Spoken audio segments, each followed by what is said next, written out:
Jaron Ennis, because he can stay outside if he wants to. And 147. The bell and round number 1. Undefeated Jaron Ennis, sporting those yellow gloves, is in the orange, green, and gray, while Bakhtiyar Eyubov is in the red trunks. Eyubov will come forward. That's what he does. He is a Joe Frazier-style fighter, getting on the inside, ripping left hooks like that one. Every one of his knockdowns as a pro has come with the left hook. He has 11 first-round knockouts and 11 knockdowns in his last 5 fights. He's very left hook happy. Oh, yeah, he loves the left hook. Yeah. Oh, the right hand behind the guard. There's a left and the hand speed. The hand speed on display by Jaron Ennis, and Bakhtiyar Eyubov just standing in front of him, absorbing these shots. And Ennis already has switched to the lefty stance, which he normally does in a fight. This is quicker than normal. Ennis has that youth energy where, you know, you come out flying, you have that excitement still, you know, you're not really a feel-out kind of a guy. Wow. You see that speed on display. Man, that hand speed is blinding as an iced-out Patek watch, and I'm sure that if Jaron Ennis continues his successful run, he may have a few of those watches, Paulie. Could indeed. That's where Eyubov wants him on the ropes, but Ennis is doing some nice counterpunching there. Man, from southpaw, just incredible. But again, Eyubov is standing right in front of him. He backed him up. He backed him up. And down goes Eyubov. Straight left hand. 7, 8. How you feel? The normally durable Bakhtiyar Eyubov goes down for the first time in his career. The 12th knockdown in 6 fights for Ennis. And the Ennis entourage on its feet, making the drive from Philadelphia. Down goes Eyubov again. 4, 5, 6, 7, 8. How you feel? Come to me, come to me, come to me. Come to me, come to me. Good. Fight. Eyubov tasting the canvas twice. Oh, and what a left uppercut. Lead left uppercut by Ennis. Oh, he is just toying now with Eyubov. So the problem with Eyubov is he came out looking to try to make Ennis punch himself out by covering up and make him use that speed. But when you're as young and energetic as Ennis, you have too much energy. That was fascinating. He twirled Eyubov around, knew it was a foul, and said, "I'm sorry" to Earl Brown. Oh, there's a right hand by Eyubov, but yeah, the ball turned into the matador there, Al. He knew it was illegal, and he apologized. What an amazing first round. It is all Jaron Boots Ennis. Eyubov going the wrong way on a one-way street. Eyubov getting a little right-handed. That was the only thing he did. He did throw a lot of punches. The first one. Ennis against the ropes where Eyubov wants him, but Ennis counterpunching so well off the ropes and landing those straight left hands. You know, when fighters switch from righty to lefty, oftentimes they lose some of their power. Not Ennis. He is just as powerful as a lefty as he is a righty. And Eyubov, who had never been down, suffered that first knockdown, and his second knockdown in his career would come very quickly after that in round 1. So the power of Ennis and the hand speed on display. So it's now up to 13 knockdowns in 6 fights. This is round number 2, following a action-packed opening round that resulted in 2 knockdowns for Ennis. He is looking for number 3 early here in the second. Ennis threw 105 punches. Was that all? Oh, what a left uppercut. Eyubov continues to come forward like an extra from The Walking Dead. And he's finally holding on a little bit. Maybe he finally punched himself out. That's a lot of punches at a high rate of speed. Beautiful combinations he's thrown thus far. You know, Eyubov, give him credit for hanging in here. And that's the thing. If Eyubov can hang in there, you're going to start to see probably some results, because Ennis has to take a break at a certain point. Break. The KOs that these men have produced early within the first 2 rounds, both men have done it. Ennis, obviously, with the big power edge early in this fight. So you're telling me the judges can take a bathroom break out? They might be able to. although we're still going. Amen. Second round here, and Eyubov continues to come forward. Paulie, how? He waved Ennis in. He said, no, where you going? Oh, there's a left hand upstairs by Eyubov. Has Ennis cornered, but...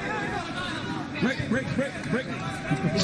He waved him in. That's amazing. Eyubov just landing a body shot there a moment ago and a right hand. He got Ennis on the ropes, and he's actually getting a little bit done. Because you had to figure Ennis at that rate, he was going to punch himself out a little bit. I mean, he's probably still okay, but could not keep that pace.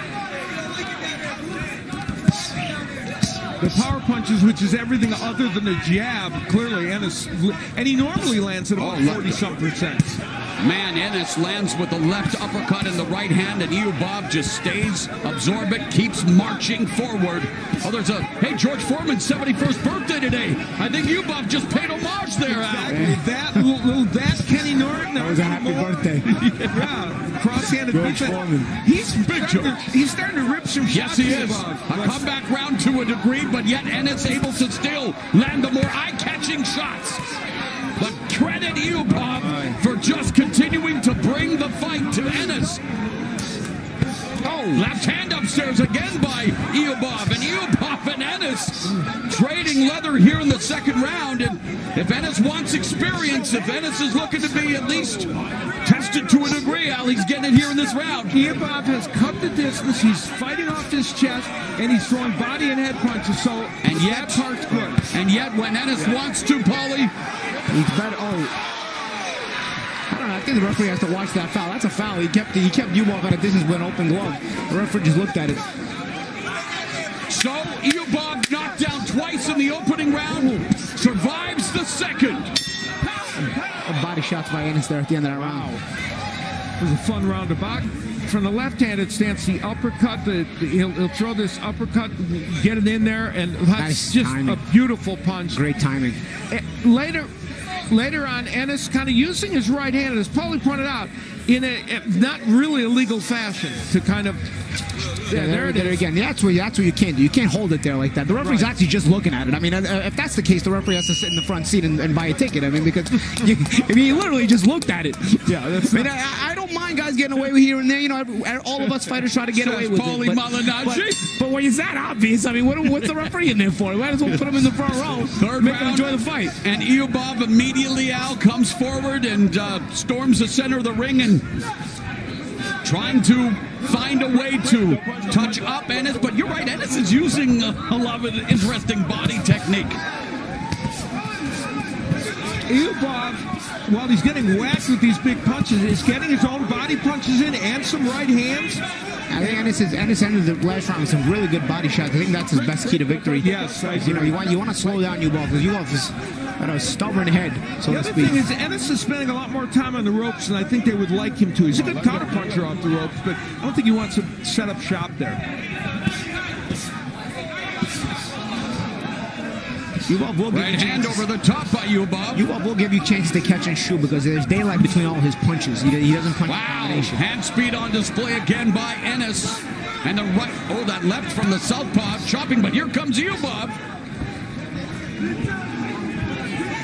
And again, if you haven't seen Eyubov fight before, this is his calling card. He is committed fully to this particular style of fighting, Al. And you know, Ennis is a very good body puncher. 43% of his punches go to the body, so Paulie's got a good point. That could be his ticket to actually stopping Eyubov. Minute and a half gone here in the third.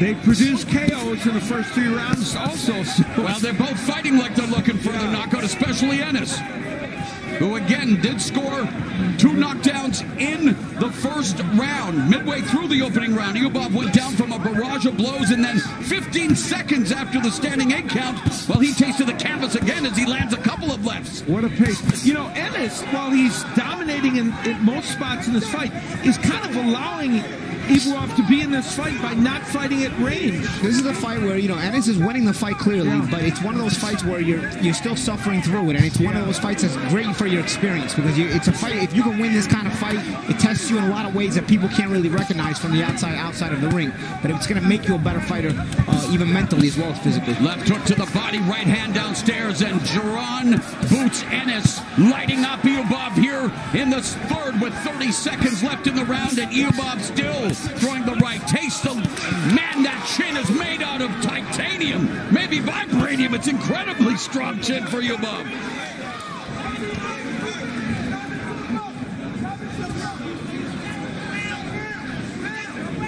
Final 10 seconds of another busy third round.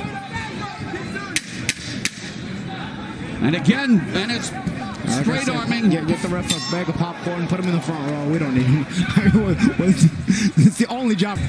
Well, you heard that Larry Hazard coming in and suggesting they would give it one more round for Eyubov to get things done, but he did get some things done in the last round. I know Larry Hazard means well, but I don't agree with that. I understand your point. Ennis has actually slowed down since round one. Good right hand by Eyubov, and no question Ennis is dominating this fight. And it's actually better for Ennis if the fight goes on too, because you get tested a little bit mentally as well. But now the pressure is on. Eyubov has been told by the commissioner that he will give him one more round, and it's not off to a great start.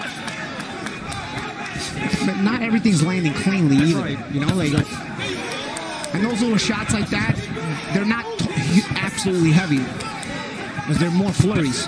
Wow. And Eyubov just continues to survive. One thing Ennis should... referee Earl Brown not giving Eyubov an opportunity to go out on that proverbial shield. Eyubov is incredulous. There was absolutely no point to the referee. And meanwhile, Jaron boots Ennis will celebrate.